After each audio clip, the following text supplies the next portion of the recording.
दोस्तों नमस्कार, good evening. प्रसाद घाग मुंबई से।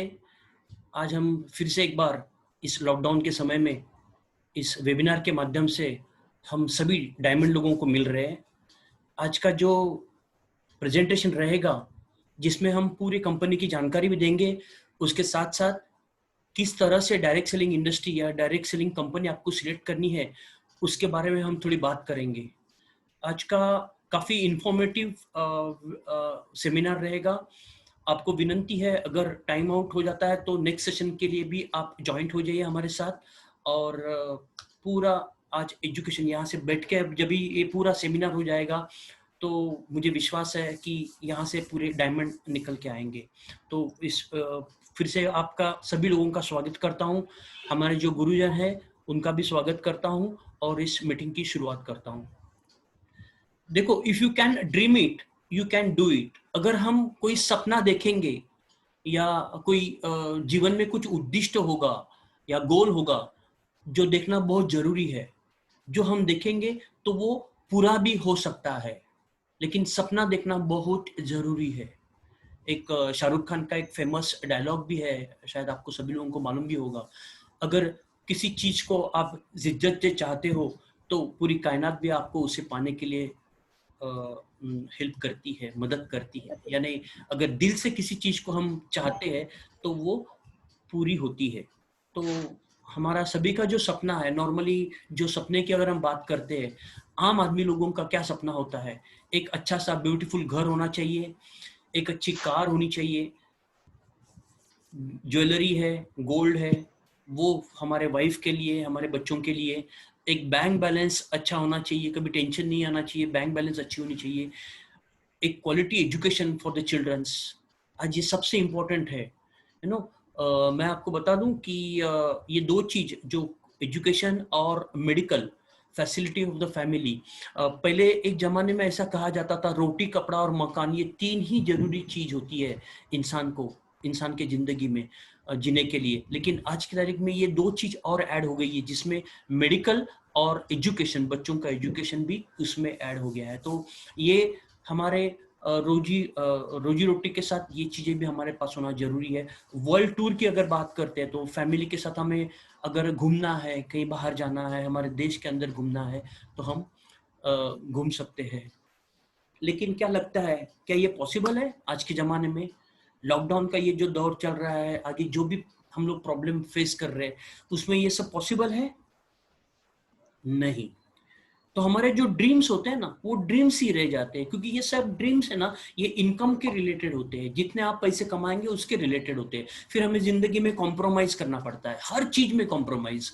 जैसे अगर मैं किसी एक ब्यूटीफुल होम या ब्यूटीफुल घर या कोई बड़े घर की बात करता हूँ, तो सपना तो बड़े घर का होता है, लेकिन हम इतना कॉम्प्रोमाइज करते हैं। जैसे हमने 2 BHK या विद टेरेस फ्लैट अगर हम प्लान करते हैं कोई अच्छे टावर में, तो बाद में ऐसा हो जाता है कि हम 1 BHK 1 रूम किचन, इसमें हमारी जिंदगी को काट कॉम्प्रोमाइज, क्योंकि पॉसिबल नहीं होता है कि आज के तारीख में जिस तरह से फ्लैट का रेट बढ़ रहा है, उससे हमारे आने ये जो करंट जो हमारा इनकम है, उससे हमें हमारे ये सपने पूरे नहीं हो सकते। बहुत बार हमें ये लेना पड़ता है, हाउसिंग लोन लेना पड़ता है, हर चीज के लिए हाउसिंग लोन होता है। तो ये कॉम्प्रोमाइज की जिंदगी जी रही है। जैसे फॉर एग्जांपल, अगर हमारा कोई ड्रीम है कि कार लेना है, तो अच्छी कार तो देख लेते हैं, सपना तो देख लेते हैं, लेकिन पैसे की वजह से वो सपना हम पूरा नहीं कर सकते। तो क्या होता है, उसमें कॉम्प्रोमाइज करते हैं, नहीं नहीं इतनी बड़ी कार क्या है, ट्रैफिक इतना ज्यादा हो गया, पार्किंग का प्रॉब्लम है। ऐसे करते करते हम छोटे कार से कभी कभी लोग मोटर बाइक या स्कूटर पे आ जाते हैं। कॉम्प्रोमाइज क्या कर रहे हैं वहां पे? कॉम्प्रोमाइज, क्योंकि उनको मालूम है कि इतना पैसा हम नहीं अफोर्ड कर सकते। अगर 8-10 लाख 15 लाख की कार लेनी है तो हमें फिर से काफी कॉम्प्रोमाइज की जिंदगी। उसके अलावा हम एजुकेशन की बात करते हैं, एजुकेशन, बच्चों की एजुकेशन या मेडिकल फैसिलिटी की बात करते हैं, वहां पे भी हम यही देखते हैं कि कहाँ पे मेडिकल का जो बिल है या एजुकेशन की फी कम है, वहां पे हम बच्चों को एडमिशन दिलाते हैं, या हमारे माता पिता या कोई भी घर का कोई सदस्य है उसको एडमिट करते हैं कोई छोटे हॉस्पिटल में। क्यों? क्या कॉम्प्रोमाइज की जिंदगी जीने के लिए भगवान ने आपको भेजा है?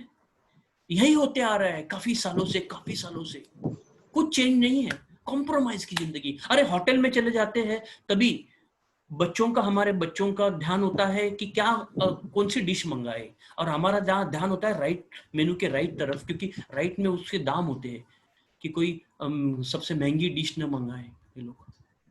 तो हम वहीं पे भी कॉम्प्रोमाइज, फिर इडली डोसा, मसाला डोसा या थाली मंगा के चलो आ जाते हैं। तो इस तरह से कॉम्प्रोमाइज की जिंदगी हम जी रहे हैं। देखो, एक एक आपको आपके सामने एक मैं सर्वे रखने जा रहा हूँ, बहुत ही प्रैक्टिकल सर्वे है, hard to believe but it is true. ये इकोनॉमिक्स टाइम्स का सर्वे है, कोई लोकल इसका सर्वे नहीं है। इसमें उन्होंने सर्वे में पूरा जो साल 20 साल का जो अंतर में कैसे महंगाई, मंथली एक्सपेंसेस बढ़ते जाते हैं, उसके बारे में उन्होंने सर्वे में लिखा था।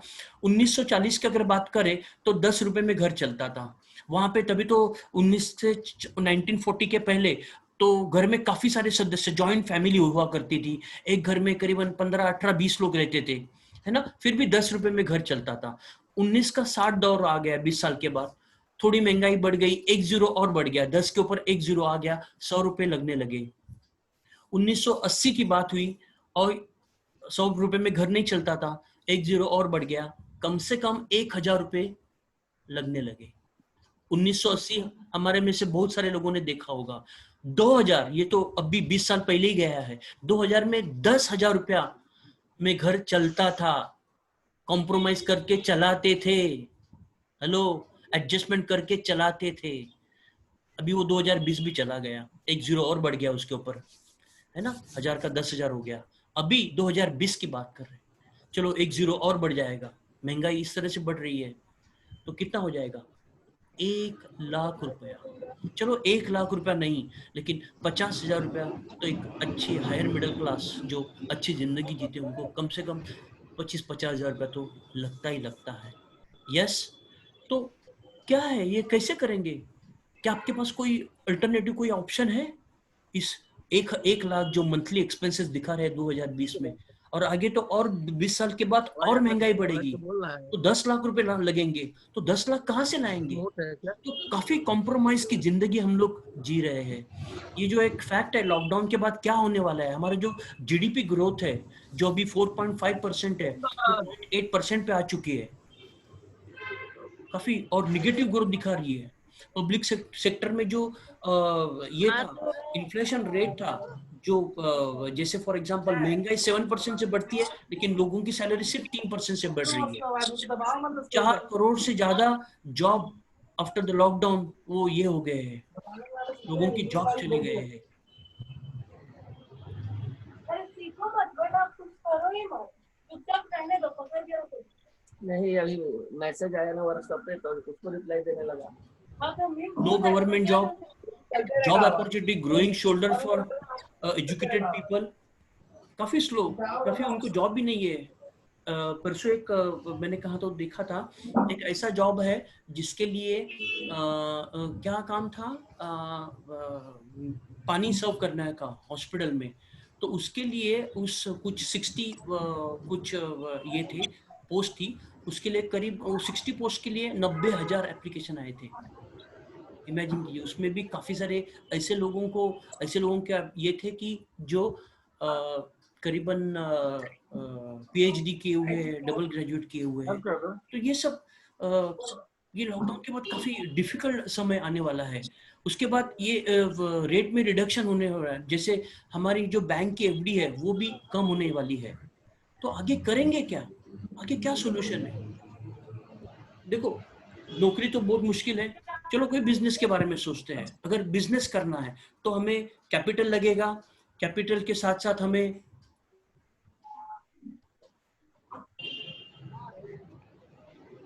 हेलो,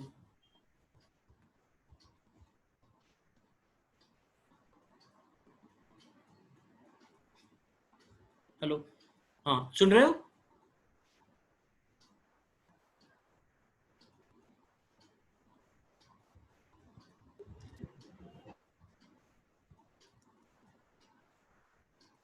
हम्म। तो कैपिटल के साथ साथ हमें बिजनेस का स्किल चाहिए, अगर कोई भी अगर बिजनेस चालू करना है तो उसके बारे में नॉलेज चाहिए, पूरा समय आपको देना पड़ेगा, इंफ्रास्ट्रक्चर चाहिए। ये सब होने के बावजूद भी आपको गारंटी नहीं है कि ये आपका जो बिजनेस है वो सक्सेसफुल हो जाए। कितनी रिस्क है आज की तारीख में, कोई भी नया बिजनेस चालू करना है तो काफी सारी रिस्क है। यस, जॉब का पता नहीं है, बिजनेस नहीं कर सकते हैं, तो करे तो क्या करे।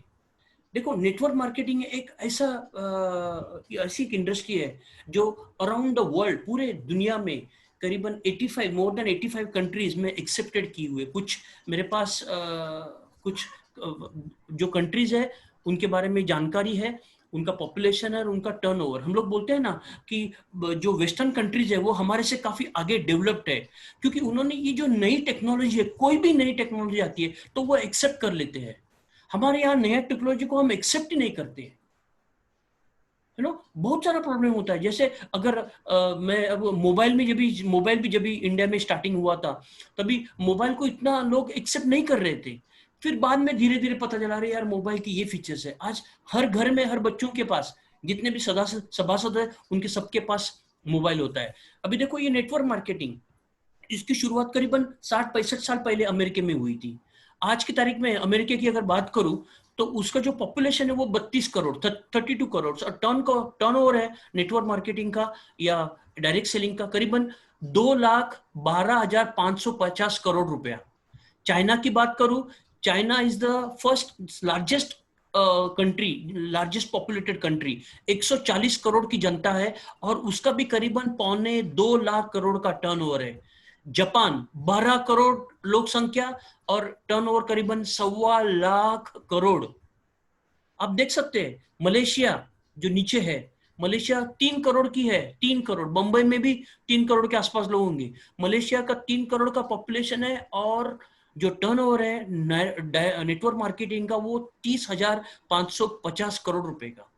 अभी नीचे इंडिया को देखिए, इंडिया का पॉपुलेशन देखिए, 135 से 140 करोड़ के बीच में है और जो डायरेक्ट सेलिंग का जो या नेटवर्क मार्केटिंग का टर्नओवर है वो मात्र 7,800 करोड़ रुपया है।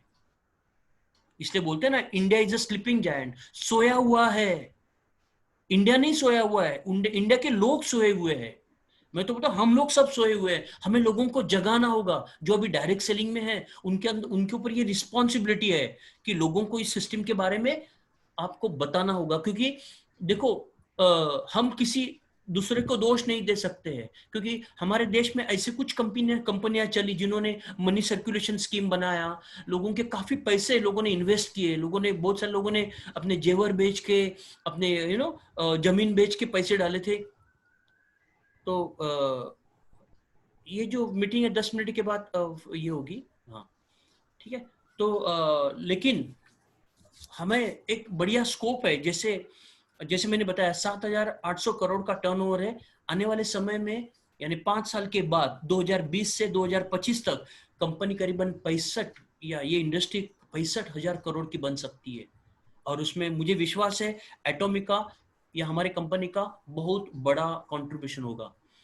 अभी हम थोड़ा सा जो ओल्ड ट्रेडिशनल मार्केटिंग है और न्यू नेटवर्क मार्केटिंग, उसका मैं आपको डिफरेंस समझाता हूं कि किस तरीके से काम करते हैं। आपने यहाँ पे राइट में देखा होगा कि कंज्यूमर है, कंज्यूमर, ओके, कंज्यूमर है। हम सब लोग कंज्यूमर या कस्टमर जिसको बोलते हैं।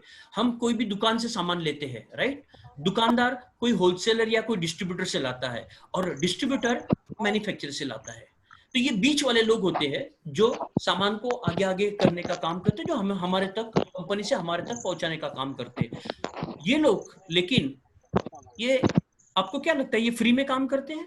नहीं, इनका हर एक का मार्जिन होता है। कोई 10%, कोई 5%, कोई 20%, 30% ऐसा मार्जिन होता है। उसके अलावा काफी सारे डुप्लीकेट प्रोडक्ट्स भी, हमें जो रिटेलर होता है जिसमें उसको जहां फायदा होता है जिस प्रोडक्ट में, तो काफी सारे डुप्लीकेट प्रोडक्ट्स भी हमें मिलने के चांसेस बहुत ज्यादा होते हैं। उसके अलावा एडवर्टाइजिंग के ऊपर काफी खर्चा होता है, मीडिया के ऊपर वो लोग काफी खर्चा करते हैं। अगर अगर कोई भी प्रोडक्ट चलाना है मार्केट में तो वो टीवी के ऊपर, पेपर के ऊपर या बड़े बड़े होल्डिंग लगाने पड़ते हैं, रेडियो के ऊपर उसकी एडवर्टाइजमेंट करनी पड़ती है। उनकी उसके लाखों करोड़ों रुपए उनको देने पड़ते हैं, यू नो। और वो खुद वो प्रोडक्ट यूज नहीं करते, वो झूठ बोलने का पैसा लेते हैं। लेकिन ये सब पैसा किसके फाइनली किसके किस्से से जाता है? कंज्यूमर के किस्से से। ये चीज को आपको समझना है। ये जो कस्टमर है, कस्टमर जिसको हम कस्टमर बोलते हैं, तू कष्ट कर और मर, है ना? तो ये सब बेनिफिट हम बाकी लोगों के लिए काम कर रहे हैं। हम जो हमारे मेहनत का पैसा, इसमें ये बीच वाले लोग, दुकानदार पैसे वाला हो रहा है, होलसेलर या एडवर्टाइजिंग करने वाले, ये सब पैसे वाले हो रहे हैं, हम गरीब होते रहे। अभी जो नीचे देख सकते हैं कि ये नेटवर्क मार्केटिंग में कैसे होता है। यहाँ पे मैन्युफैक्चरर होता है और कंज्यूमर, बीच में कोई नहीं। डायरेक्ट मैन्युफैक्चरर कंज्यूमर से हाथ मिलाता है और डायरेक्ट कंपनी से माल खरीदते हैं। उससे क्या होता है, हमारे बहुत सारे पैसे की सेविंग हो जाती है, क्योंकि जब भी कंपनी से हम डायरेक्ट कोई प्रोडक्ट खरीदते हैं तो आपको कम दाम में मिलती है। उसके अलावा हमें पैसे मिलने के भी चांसेस, जो एडवर्टाइजिंग या बाकी जो कंपनी का खर्चा होता है, वो जो पैसा बचता है, वो कंपनी क्या बोलती है कि वो आप ले लो, क्योंकि आप हमारे कंपनी का माउथ टू माउथ पब्लिसिटी कर रहे हैं। आप खुद लो, खुद उसकी एडवर्टाइजमेंट करो या प्रोडक्ट की शेयर करो और आप उसमें पैसे कमाओ। इससे हमारा और एक फायदा होता है कि हमें अच्छे क्वालिटी के ओरिजिनल प्रोडक्ट्स मिलते हैं और जो 100% गारंटी के होते हैं। तो ये है नेटवर्क मार्केटिंग या डायरेक्ट सेलिंग इंडस्ट्री। जो अभी जो पुराना जो ट्रेडिशनल या जिसको ओल्ड मार्केटिंग बोलते हैं, कन्वेंशनल मार्केटिंग, उसको आपको भूल जाना है। हमें अभी नए तरीके से या ई कॉमर्स जिसको बोलते हैं, ऑनलाइन परचेसिंग, ये तो और एडवांस की बात हुई। ऑनलाइन परचेसिंग आपको करनी है। आगे बढ़ते हैं।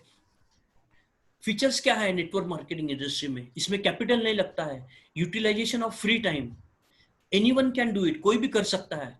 नो स्पेशल एजुकेशन की जरूरत नहीं होती है। सेकंड इनकम, एक सोर्स ऑफ सेकंड इनकम हम लोग इसे ले सकते हैं। फैमिली सिक्योरिटी है। एक प्रूवन सिस्टम, करीबन जैसे मैंने बताया 85 टू 90 कंट्री में ये सिस्टम चल रही है। एक प्रूवन सक्सेसफुल सिस्टम है। नो रिस्क, कोई रिस्क नहीं है, क्योंकि पैसे ही नहीं लगाए तो रिस्क है की, है ना? हाई रेसिडुअल इनकम, एक अच्छी इनकम जिससे हम हमारे सपने पूरे कर सकते हैं। प्रोडक्ट बेस, जो भी कंपनी है प्रोडक्ट बेस, गारंटेड प्रोडक्ट्स। अगर आपको क्वालिटी नहीं अच्छी लगी, आप 30 डेज के अंदर आप प्रोडक्ट वापस कर सकते हैं। ये बिजनेस जो है, मैं खास करके बोलता हूं, ये नए जनरेशन का बिजनेस है। इसके अलावा हम स्मार्टली यूज करते हैं जो सोशल मीडिया है, जो हमारा बिजनेस बिल्ड करने के लिए। मेरे काफी सारे दोस्त हैं, जैसे अगर मैं नाइक साहब की बात करूं, तो वो फेसबुक के ऊपर जो भी उनके कांटेक्ट के लोग हैं, उनको भी इस बिजनेस के बारे में बताते हैं और इस बिजनेस में उनको ज्वाइन कर लेते हैं। तो ये एक सोशल मीडिया है, जैसे ट्विटर है या बाकी जो भी सोशल मीडिया है। अभी आज भी हम जूम के माध्यम से काफी दूर दूर से लोग इस मीटिंग में ज्वाइन हुए, इस एजुकेशन प्रोग्राम में। लेकिन वो एक सोशल मीडिया का एक एडवांटेज है। तो ये हमें ये सीखना है कि किस तरह से हम सोशल मीडिया को यूज कर सकते हैं। Now, how to choose the right company.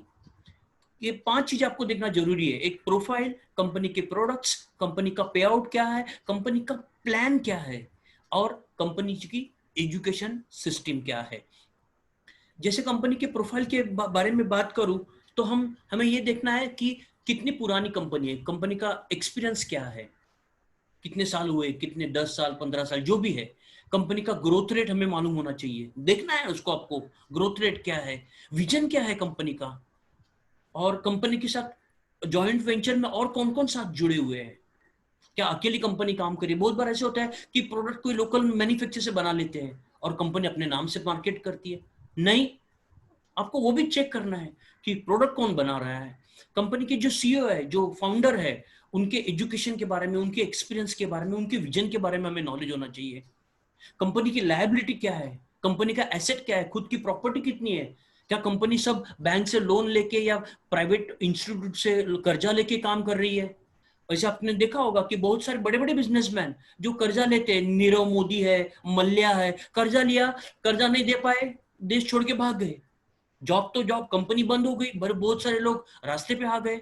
तो कंपनी की आपको वो लायबिलिटी भी देखनी, चेक करनी है। कंपनी के प्रोडक्ट्स कौन से हैं, क्या ओन मैन्युफैक्चरिंग के हैं, डे टू ये हम लोग रोजाना उसको यूज कर सकते हैं क्या, उसके फीचर्स क्या है, यूनिक फीचर मींस रिसर्च किए हुए, वो मार्केट में नहीं मिलने चाहिए सिमिलर, वो भी आपको चेक करना है। ये बहुत जरूरी है। कॉस्ट क्या है, कंपनी का प्रोडक्ट का कॉस्ट क्या है वो देखना है। अगर कंपनी के प्लान के बारे में बात करते हैं तो कोई पैकेज वगैरह है क्या? बहुत सारे कंपनी में आपको जुड़ने के लिए कोई पैकेज लेना पड़ता है, वो आपको चेक करना है। कोई कंपल्शन है क्या, वो आपको देखना है। फ्रीडम, काम का फ्रीडम होना चाहिए। जब भी आप फ्रीडम फ्रीली काम कर तभी कर सकते हैं जब भी आपके ऊपर कोई रिस्ट्रिक्शन नहीं होता है, कोई बंधन नहीं होता है, तो वो भी आपको देखना बहुत जरूरी है।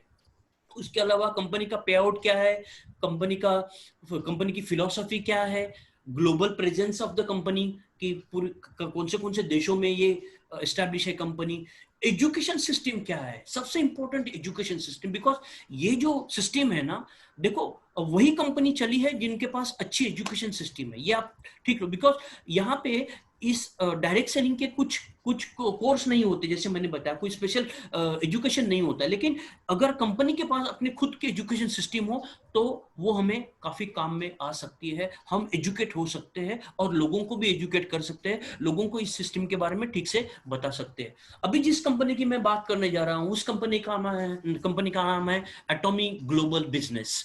इसकी शुरुआत 2009 में साउथ कोरिया से हुई। जब 2009 में शुरुआत हुई तो वर्ल्ड क्लास के कुछ हेल्थ केयर प्रोडक्ट थे, कुछ प्रीमियम क्वालिटी के कॉस्मेटिक और कुछ पर्सनल केयर के प्रोडक्ट्स के साथ कंपनी की शुरुआत हुई थी। देखो ये 3-4 प्रोडक्ट्स ही लेके मेरे ख्याल से not more than 30 product, 25-30 product से कंपनी की शुरुआत हुई थी। लेकिन एक कंपनी की टैग लाइन थी, जिस स्लोगन था कंपनी का, absolute quality absolute price. Absolute quality यानी आपको बेस्ट क्वालिटी के प्रोडक्ट कम दाम में कंपनी देने की, एब्सोल्यूट प्राइस में देने की कंपनी का ये स्लोगन आज की तारीख में 11 साल के बाद भी वही रहेगा, वही है और आगे 100 साल तक भी यही रहेगा। Absolute quality absolute price. एटॉमी का जो ग्रोथ रेट है वो बहुत ही बढ़िया है। आज के तारीख में अगर मैं अमेरिका की बात करूं तो 11वें नंबर पे चल रही है कंपनी। करीबन 10 साल हुए अमेरिका में लॉन्च होके और 11 नंबर में चल, जापान में नंबर 1, ताइवान में नंबर 5 में, सिंगापुर में काफी क्यों चल रही है? बिकॉज क्वालिटी, प्रोडक्ट की क्वालिटी बढ़िया है, मार्केटिंग प्लान बहुत बढ़िया है, कंपनी का पे आउट का सिस्टम बहुत बढ़िया है। ये 3-4 चीज होती है ना, तो उससे कंपनी सक्सेस होती है। आज ये कंपनी इतनी सक्सेसफुल क्यों है? जैसे एब्सोल्यूट क्वालिटी एब्सोल्यूट प्राइस है, उसके अलावा कंपनी की प्रोडक्ट, उसका मार्केटिंग प्लान, उनका पे आउट भी बहुत अच्छा है। कंपनी बिलीव करती है कि success of every member and fulfil their dreams. देखो यही कंपनी का सपना है। जो भी कस्टमर है, जो भी मेंबर्स है, जो भी डिस्ट्रीब्यूटर है, उनका जो भी सपना है वो पूरा करना कंपनी चाहती है। हर मेंबर को कंपनी चाहती है। कंपनी का साउथ कोरिया में हेड ऑफिस है, आप देख सकते हैं। कंपनी जो ग्लोबली वर्किंग करती है वो इस नीचे कुछ मैंने जिस जिस देशों में कंपनी काम कर रही है और कभी कौन से साल में शुरुआत हुई उसके बारे में मैंने लिखा हुआ है। यूएसए में 2010 में चालू हुई, जापान में 2011, कनाडा और ताइवान में 2012,